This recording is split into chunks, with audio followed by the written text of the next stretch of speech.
For Victims and Villains, my name is Josh, and today I am joined by Anthony Rippo, the host of the Retro Gamers podcast, and our unofficial Friday the 13th correspondent. We're here because we have a new Friday the 13th to talk about. This is Sweet Revenge.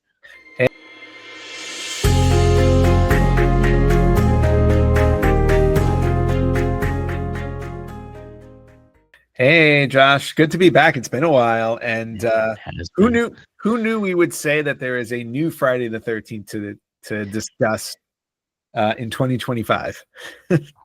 Yeah, it's weird. It's kind of part of this whole new initiative they're launching called Jason Universe, where it's going to be essentially just like a different, like, immersive experience that's going to cover the feature films, short films, video games, television, so on and so forth.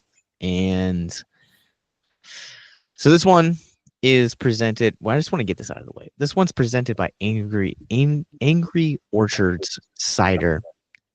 Yes, which is a weird flex. We'll talk about it. It's a very hard thing to say. Yeah, I just want to get that out of the way. Yes. But this one brings back this kind of revamped Jason as basically two couples do a getaway weekend and unfortunately meet the long-awaited Jason Voorhees. Yes. Curious how you felt about this one. Well, it was interesting because first off, I went into it excited just because of the fact that we're getting some new Jason content, right? Mm-hmm. It's been such a long time since the remake, I guess we would go back to, which we still haven't covered yet. We have to cover that on the next Friday the 13th. We've missed a couple Friday the 13th. We have. But yeah, so I was excited going into it, and I thought that overall, I thought they did a really decent job with it. They took, even though it was a short, it was like all of it, was it like maybe 15 minutes, I want to say? Yeah, it was about 15 minutes long. Considering the fact that it was so short, I thought that they balanced everything out really well in terms of, like, kind of introducing you to the characters and building them up just a little bit so that you would at least care about one of them while all the horror is taking place. So and that would have been the Eve character, right? The lead Eve. Yes, played by Ali. I don't know how to say her last name. Ionides, I think is how you would say it. This is also her only credit. Yes.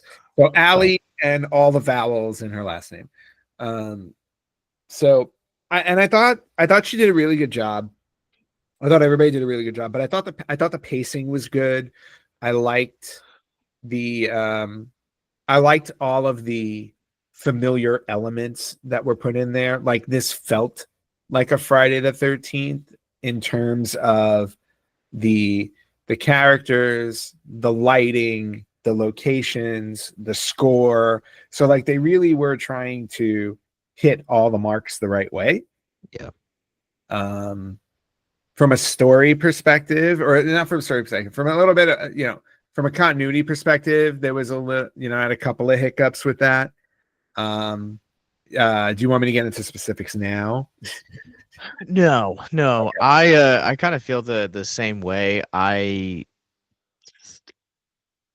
So I have a love-hate relationship with the pacing. I thought the pacing overall felt decent, but I felt like this being a Jason Voorhees movie, I would have liked to see him kind of come in a little bit earlier, because I feel like they spent some time, like, developing the couple characters, which it feels weird for a Friday the 13th movie, because most of the time you just kind of meet a bunch of counselors and they just kind of meet their demise. Like, they're solely exist just for Jason fodder.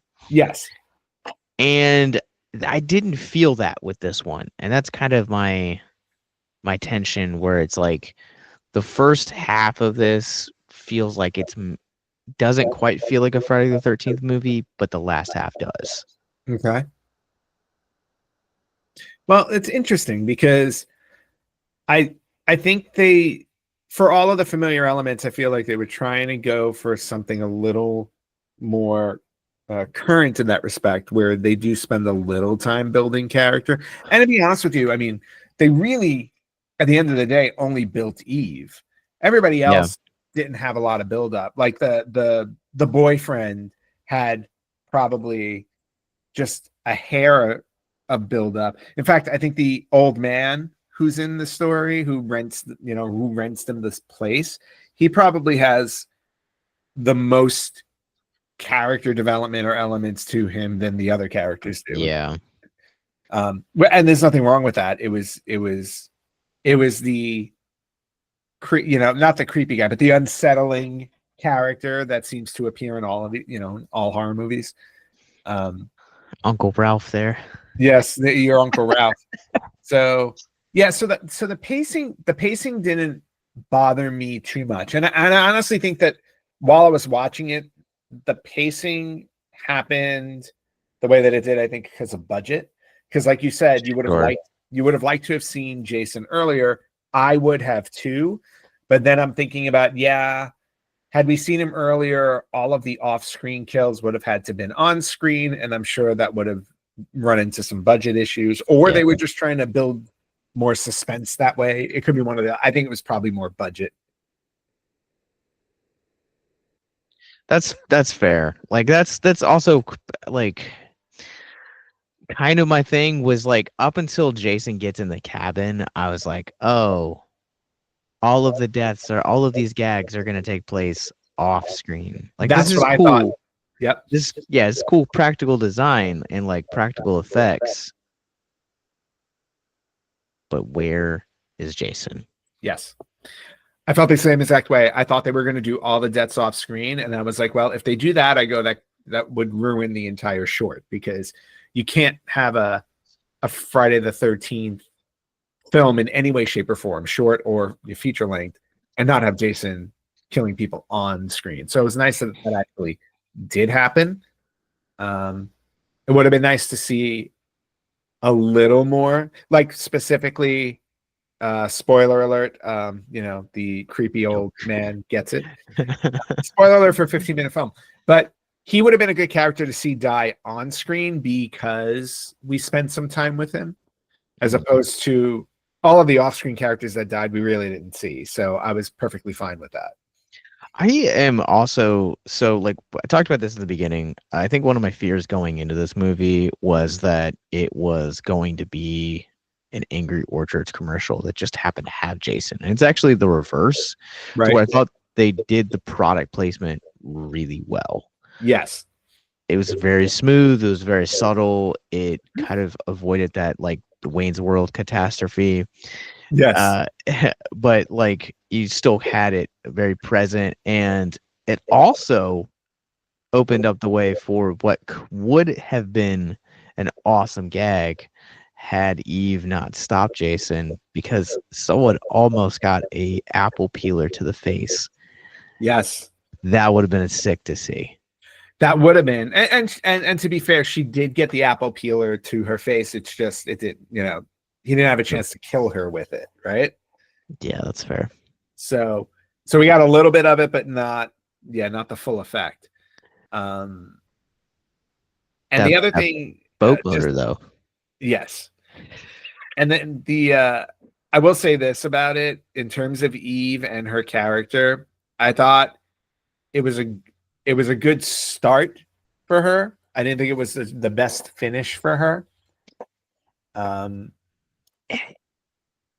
Yeah, so like that was such there's like two things I want to hit on more, but like the ending to this movie 100%. Like it feels so weird to like end it like that, and I don't know if that's like a nod to Terrifier, because like the last two Terrifiers have given Art kind of like companion killers. Mm-hmm. And like I don't really say Friday the 13th has always been reactionary, but I mean to some degree you could argue that there are elements or moments within the franchise where they certainly are reactionary. Right. Well, I don't think it went that route in terms of companionship, because my interpretation of the end is that we're getting a showdown. The showdown's about to take place. And again, I'm going to go into my little bucket of, they don't have the budget to show you a really good showdown. So we, go to black, hit the credits. My bigger issue with it was just the character, the way her character switched. Yeah, And it did that was my big, not developed enough. yeah, not developed enough. But again, you're talking about a short film. This is a small gripe. But the fact that, like, just the aspect of seeing her boyfriend kissing her other friend is impetus enough to make her turn into like a cold-hearted killer. Murderer. What? A A murderer. murderer. A murderer. So, like, that part doesn't, like, to me, that part didn't ring true so much, especially when you're dealing with, you have this, psycho killer killing your friends. It's like you're in this fight or flight mode. I don't think it would be like you would. I don't know if you would take the time to be petty in that moment. You know what I mean? Where it's like you're just trying to survive. It's like, absolutely fair. so that was my one thing about it. But it did also set up like her big showdown at the end, because it's like, okay, she's now got the, she's got the chutzpah to go toe to toe with Jason. So what would be really cool to like kind of see where that ends off is the Crystal Lake TV series. So keeping in mind that all of the productions that they're currently doing are all going to be within the same banner universe. And I think it was Bloody Discussing it that we are getting a Jason, like an adult Jason in that series. Yes, we are. So I'm kind of curious if that showdown takes place in that series. Or maybe, I don't know. I mean, I can qualify this one as this was like teenager Jason because of the size of the actor who played Jason. He wasn't a big, he wasn't the big hulking guy where he used to. So I'm like, I wonder if this is like, Jason the teenage years, like this is him growing up, in the water or whatever. I'm sure it's not that, but but they definitely did not have the hulking Jason we're all used to. So this Jason is played by Skylar White. So I'm kind of curious, like, what you thought of Sky. What do you thought of him, for one? For two, everyone's big gripe is the redesign of the mask. Oh, interesting. The mask. Kind of curious how you feel. The mask didn't bother me at all. I thought it was fine. It was funny because every time I looked at him, I was like, okay, cool. It's, first off, it's the nostalgia. I was like, cool. It's like I'm seeing Jason again. But I was too fixated on Jason looks kind of small. That's fair. And that was more concerning for me than the actual mask, because I'm like, Jason needs to be, I feel like he needs to be that big hulking, intimidating figure. Yeah. And that part was enough to, like that was more distracting to me than the different mask. The mask didn't really bug me one way or the other. What did you think of the mask? I don't hate the mask. It definitely looks a lot better in action than it does just in stills. I think for me, there's like one shot in this movie where it kind of looks ridiculous. And I think it's like I think it's maybe like one of the first 2 or 3 frames that they show his like full face. But there is like a moment where like the camera like just highlights him and then like pans away, and that was kind of where I was like, man, this guy does feel kind of scrawny to be playing this like hulking icon. But like a lot of the other ways that, like, I think it's also the way that it was shot and the lighting on it, because every other frame that they had him on, and I was like, all right, like I can get behind this. Like this makes sense to me. Okay.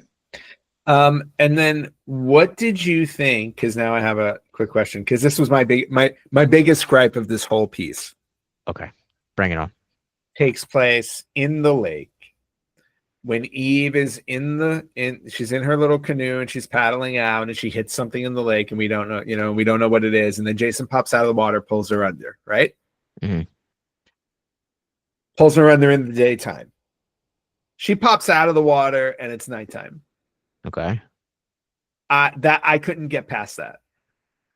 I'm like, how long were you underwater? What is going on here? Because she literally goes under in the daylight, and then when she pops up, she's closer to the shore, and it's completely night out.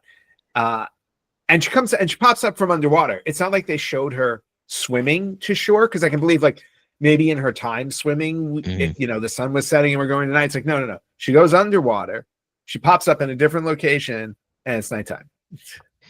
Yeah, that part I didn't even kind of think about that from like a logistical standpoint, but like I did think she looked like dead after she kind of brought back up, because She like did.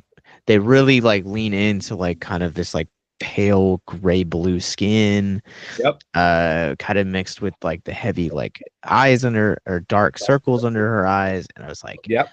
oh, maybe she is dead. And so like it kind of almost like,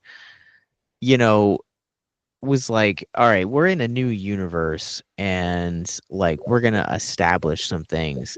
Is this like that Carrie knockoff from part 7?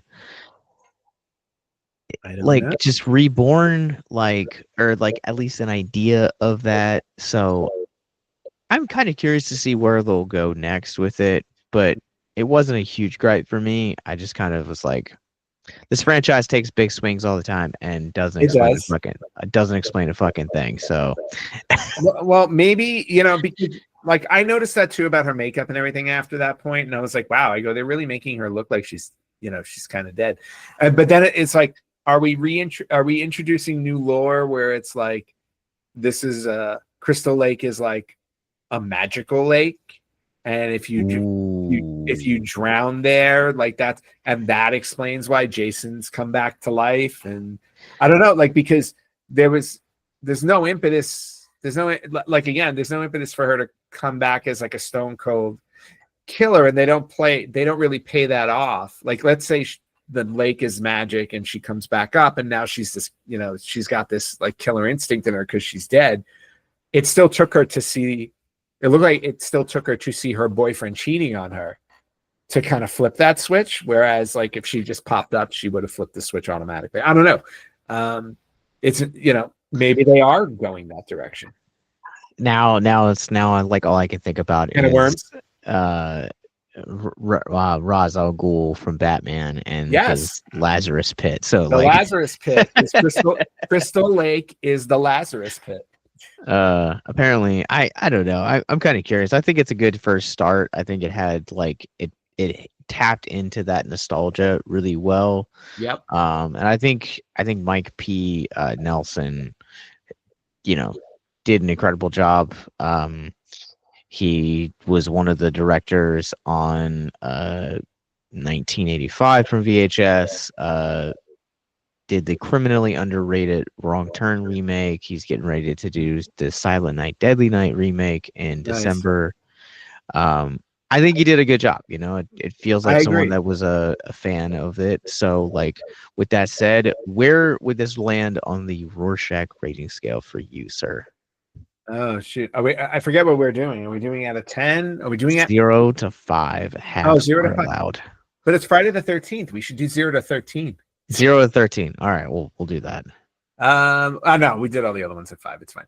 I'd probably give it a solid. I'd probably give it a solid 3. Like, I would almost inch it up to 3.5. I think there's and probably I'll go 3.5. I think there's a lot going for it that works. Like I said, my gripes are all kind of small because we're dealing with a short film here too. So there's not a lot of time to establish what you need to. And given that limitation, I thought a lot of ground was covered to make me enjoy the whole thing. So that's where I'm also going to go 3.5 because I enjoyed this movie more than the remake, which we will podcast about in the next Friday the 13th. That's But right. We will. I'm glad that this is kind of what, not to say that the Friday the 13th game wasn't good, because it was pretty good. I really enjoyed that game. But like I'm glad that this is kind of like where we're at with this character. Like fans, us included, have been waiting, you know, quite a long time. It's 16 years at this point Yep. from the remake, and like we want it now. Like there is this revival, where we're seeing things like, the legacy trilogy of Halloween, Yep. Scream 5 and 6. Yeah. Oh yeah. um And 7 is coming. Seven's coming. Like a lot of these, Chucky had 3 seasons. um Hellraiser had its reboot a few years ago. Like we're at this point now where like those things in the 80s, like we want more, we want fresh content of them. And Absolutely. I would love to see a fresh take on both Jason and Freddy, and this feels like a step in the right direction. I agree that's a step in the right direction. And I will also point out that at San Diego Comic-Con, they did announce a new Friday the 13th game is coming. Ooh, okay. All right. So I'm excited Well, about that as well. on that note, where can people find the Retro Gamers online? You guys can find the Retro Gamers online at Retro Gamers Podcast, all over social media, on Facebook, on Instagram, on Blue Sky. You can listen to us wherever you listen to podcasts. You can watch us on YouTube at Retro Gamers Podcast, or you can email us at email@theretrogamers.com. Groovy. Well, you guys, in the show notes below, you guys will find links to all of that stuff, as well as links to all of our social media, more movie reviews like this, our podcast network, and most importantly, our mental health resource library. So until next time, remember to keep it classy and keep it spooky.